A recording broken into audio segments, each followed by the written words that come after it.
Bonjour et hallo à toutes et à tous. Ici Berlin. C'est la semaine du passage de relais. Merkel s'en va, Olaf Scholz arrive. 73 jours après le scrutin, le feu tricolore tient la route. Rouge, jaune, vert, die Ampel va enfin s'allumer. Meine verehrten Damen und Herren, die Ampel steht. C'est un attelage politique inédit mais qui s'est fixé un cap très précis. Le contrat entre le SPD, les Verts et les libéraux du FDP fait 177 pages et c'est désormais à l'équipe gouvernementale de le mettre en musique sous la baguette d'Olaf Scholz. Qui seront les ténors? Qui va donner le la? Le rideau s'ouvre pour 2 épisodes. Bienvenue dans l'épisode 15 de ce feuilleton de la transition politique en Allemagne. Après Merkel, voici que s'ouvre le chapitre Scholz. Vous écoutez le podcast avec un K et aujourd'hui on joue au qui fait quoi dans le nouveau gouvernement. Vous connaissez notre duo, moi je suis Hélène Kohl, journaliste, et mon acolyte s'appelle Frank Bassner, le directeur de l'Institut franco-allemand de Ludwigsburg. Salut Franck. Salut Hélène. On commence rapidement, Franck, si tu veux bien, avec la personnalité dont on a sans doute déjà le plus parlé en France, en Europe et dans le monde. C'est Christian Lindner, ministre des Finances, c'est donc officiel. Sur son parcours, sa personnalité, je vous renvoie, chers auditeurs, auditrices, à notre épisode 7, toujours disponible en réécoute. Je dois dire que Christian Lindner a quand même surpris tout le monde lors de la conférence de presse de présentation du contrat de coalition, avec des mots assez modérés. Je voudrais expressément rajouter qu'un ministre fédéral n'est pas un ministre du FDP, du SPD ou des Verts. Un ministre fédéral est là pour servir le pays. Franck, ce Christian Lindner sera-t-il finalement ce faucon néolibéral dont on nous parlait depuis des mois, ou bien pourrait-il se révéler comme une force finalement assez modérée au centre dans ce gouvernement? Rappelons-nous qu'il y a 4 ans, en 2017, déjà une fois, il pouvait, s'il avait voulu, entrer dans le gouvernement. À l'époque, il ne l'a pas fait pour maintenir un peu son image, justement, de quelqu'un proche du monde économique, plutôt un libéral aussi, libéral, néolibéral, comme on dirait en France. Depuis ce temps-là, je pense qu'il a bien compris qu'en effet, on ne pouvait pas imposer, étant le troisième parti dans ce triumvirat, imposer son point de vue sur tous les points. Donc oui, il a été capable, je pense, de faire des compromis, et il devra composer pour garder un peu son image d'homme d'État. Et c'est bien là-dessus qu'il veut aussi gagner les prochaines élections, peut-être avec le même score ou même un score supérieur.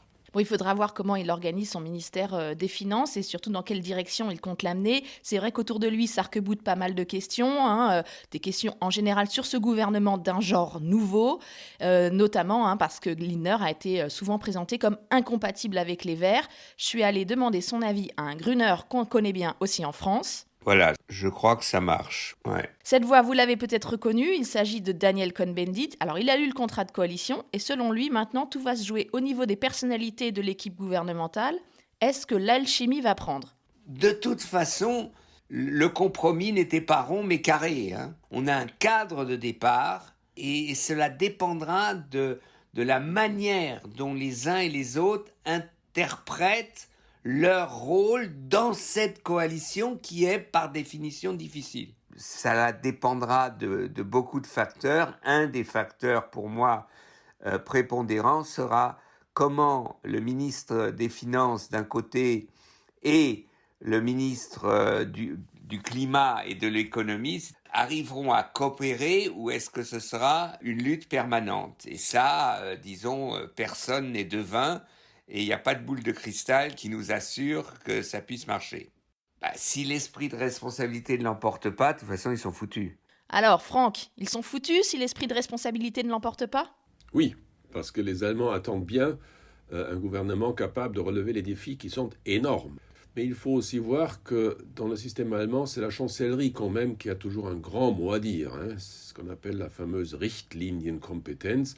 Donc, c'est pas comme en France où Matignon intervient très tôt, c'est plutôt vers la fin, quand les conflits ne sont pas résolus entre les différents ministères.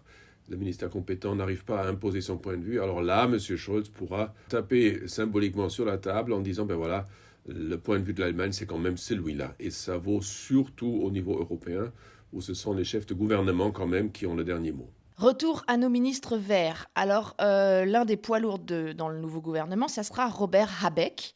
Finalement, on a assez peu parlé de lui dans le podcast. C'est le binôme de Annalena Baerbock à la présidence bicéphale du parti depuis plusieurs années maintenant. Il décroche un énorme portefeuille, un portefeuille clé et central, économie et climat en même temps. Alors, 2-3 mots sur lui, Franck, peut-être. C'est un quinquagénaire, flamboyant, philosophe, intellectuel. Est-ce qu'il aura les épaules et la rigueur pour tenir ce ministère de défi, puisque c'est quand même le chantier majeur que se fixe l'Allemagne de l'après-Merkel? Moi, je suis assez convaincu que ce sera une voie importante dans le gouvernement. Non seulement par la taille du ministère, mais aussi par le fait que c'est quelqu'un qui réfléchit un peu différemment, qui parle un peu différemment. Tu l'as dit, philosophe. Pour moi, avec mon passé universitaire, ça me fait vraiment plaisir d'avoir quelqu'un qui prononce des phrases un peu plus complexes que les phrases habituelles que nous avons malheureusement dû supporter pendant de longues années. Un mot peut-être sur cet aspect du contrat de coalition. C'est le job de Habeck va être énorme. Oui, mais il n'a pas peur. Parce qu'il s'agit vraiment de passer à 80% d'énergie renouvelable, de décarboner l'économie allemande. Et ça, en le faisant dans un souci aussi d'écoute des préoccupations sociales de la population.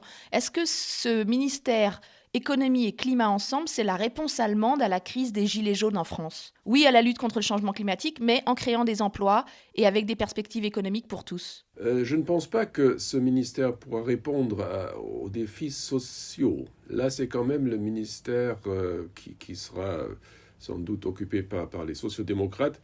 On a vu l'augmentation du SMIC, c'est quelque chose quand même d'assez fort en Allemagne. Globalement, défini par une loi, ça s'est jamais fait. Donc je pense que ça, c'est quand même un point très fort. En plus, si les investissements se font vraiment, le chômage restera très bas. On aura plutôt le problème du manque de main-d'œuvre pour vraiment faire tous ces travaux. Il faudra un nombre de main-d'œuvre incroyable qui nous manque cruellement. Robert Habeck, il vient du nord de l'Allemagne, il est très proche du Danemark, ses enfants parlent danois, mais il est allé chercher pour son ministère 2 secrétaires d'État francophones et francophiles. Il s'agit de Sven Giegold et de Franziska Brandner. Écoutez ce qu'en dit Danny Cohn-Bendit. Sven Giegold, c'est surtout quelqu'un qui vient d'Attac. Il y a un double équilibre, c'est qu'il est spécialiste effectivement des finances, donc de la régulation financière. En même temps, il a été député européen. Et en prenant Franziska Brandner comme autre secrétaire d'État, qui, elle, aura pour objet donc de négociation avec les entreprises européennes. C'est-à-dire, le ministère de l'économie est complètement ouvert sur l'orientation européenne. Et ce qui va être intéressant, c'est que Sven Giegold est quand même un adepte, et Franziska Brandner aussi, d'un investissement commun européen. En fait, ce ministère est organisé de telle manière qu'il puisse répondre du tac au tac au ministère des Finances. Ils se sont organisés pour que ce débat soit qualitativement équilibré. Alors les Verts décrochent ce ministère énorme, et puis aussi les affaires étrangères, on va y revenir, le portefeuille de l'environnement et de l'énergie, celui de la famille et celui de l'agriculture, avec pour la première fois à ce poste l'arrivée d'un ministre fédéral issu de l'immigration. Il s'agit de Cem Özdemir, qui connaît très bien Daniel Cohn-Bendit. Alors c'est vrai que c'est assez drôle qu'un Allemand anatolien, disons, un germano-souabe, oui, d'autant plus encore végétarien, va négocier maintenant avec les paysans allemands. La force de Cem Özdemir, c'est justement sa capacité de communication. Moi, je crois que Cem a tout à fait la capacité politique du job. Et c'est vrai qu'il fallait trouver un poste à Cem, parce que sinon, ça aurait été un gouvernement germano-blanc. Alors, est-ce que Özdemir, c'est la caution immigrée de ce gouvernement, Franck? Toi aussi, tu le connais, vous venez de la même région tous les deux. Cem Özdemir devait déjà devenir ministre des Affaires étrangères en 2017. C'était presque déjà certain, avant que les libéraux ne claquent la porte aux autres partenaires prévus pour former un gouvernement qui aurait été quand même très différent par rapport à la grande coalition qu'on a vue. Donc non, ce n'est pas seulement parce qu'il est issu d'une famille immigrée de la Turquie, c'est aussi parce qu'il a fait une bonne carrière politique. Il était président du Parti Vert, et je pense plutôt que c'est pour remercier son parcours, ses prestations pour le parti, qu'il a eu ce portefeuille, même si, évidemment, maintenant, on parle que du fait qu'il soit issu d'une famille turque.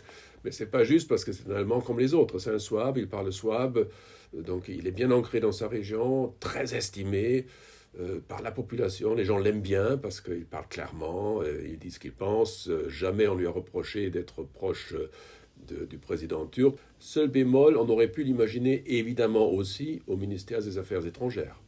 Profil professionnel mais inédit pour ce poste de ministre de l'Agriculture, David Philippot est allé tendre son micro aux Berlinois.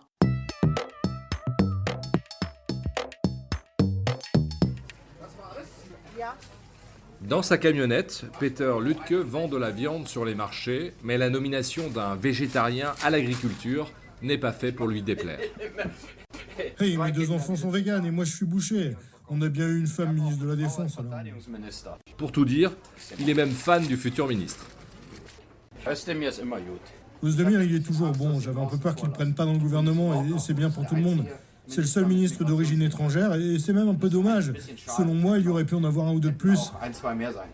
Quand on voit que 20% des gens en Allemagne sont issus de l'immigration, un seul ministre, je trouve ça un peu faible. C'est mon avis.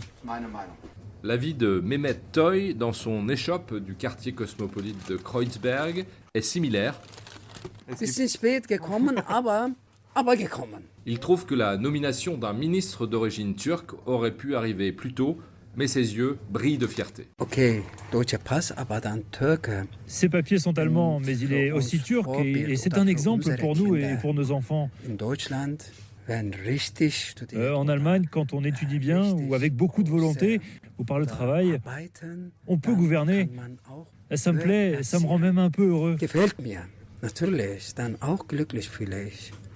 En revanche, en cas de question sur les déclarations d'Özdemir sur la Turquie, Kein Interesse Politik für mich. Wirklich. sujet tabou, la réponse est souvent la même dans un quartier surnommé la Petite Istanbul, où la moitié des électeurs turcs ont voté la dernière fois pour le président Erdogan. Keziban, elle, a voté vert aux élections allemandes de septembre. Elle exprime un point de vue critique sur l'ascension de Cem Özdemir. Beaucoup de Turcs ici le détestent. Les commentaires le concernant sur les réseaux sociaux sont souvent négatifs. Parce qu'il est anti-Erdogan, il se fait traiter de traître à la patrie. Et il en fait beaucoup, je trouve, pour entretenir cette image. Il ne prend pas de gants quand il s'exprime sur ces sujets. Quand il s'est agi ici au Bundestag de voter cette résolution contre le génocide en Arménie, c'est lui qui a porté ce texte. Et je crois qu'avec cette tactique pro-Israël et ses diatribes anti-arabes, il a tracé sa route jusqu'à ce poste de ministre. Pour résumer ce qu'elle pense de lui, elle dit qu'il est à 200% allemand.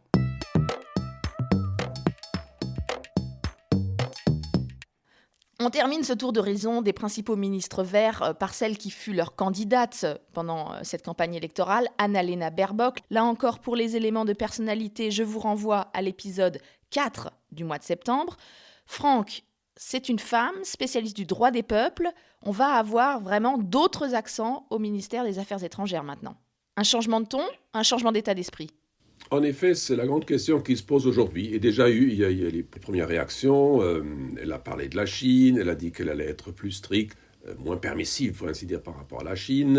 L'ambassadeur chinois a réagi. Donc oui, ça s'annonce un peu houleux, c'est vrai. Elle va sans doute insister sur tout ce qui est droits de l'homme, discrimination des minorités, etc. Mais c'est une tâche dure dans la mesure où le monde n'est pas comme on aimerait qu'il soit. Le monde est quand même dominé par des systèmes autoritaires.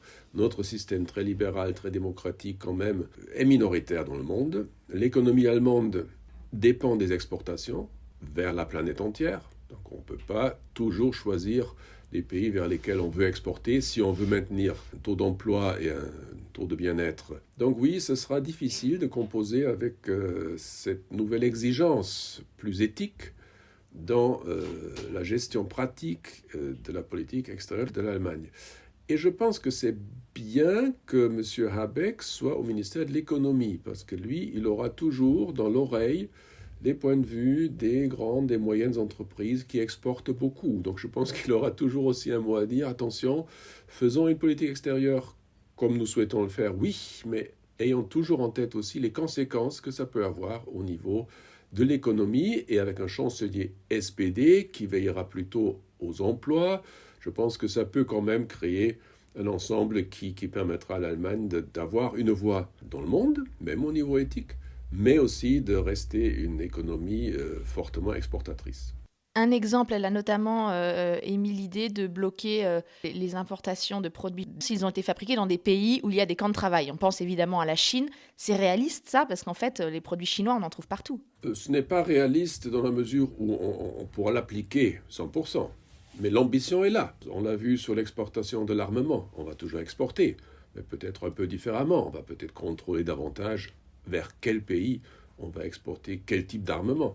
Je pense que là-dessus aussi, il y aura un débat. Donc je pense que c'est des prises de parole, des prises de position qu'elle doit faire, parce qu'elle doit quand même marquer un peu le fait que ce soit elle maintenant, une verte, avec une ambition qui est à ce ministère, mais on ne pourra pas imposer quoi que ce soit comme ça unilatéralement aux Européens ni aux autres. Quelle sera sa position vis-à-vis de la Russie? Nord Stream 2, donc le fameux gazoduc entre la Russie et l'Allemagne vers la Baltique, c'est le grand absent de ce texte de contrat de coalition. Hein. Il n'apparaît pas. Tabou? Problème? Premier couac? Problème, sûrement. Tabou dans le contrat de coalition, sans doute. Pas dans le débat public. On sait que Mme Baerbock a toujours dit qu'elle était contre pour ne pas augmenter la dépendance par rapport à la Russie.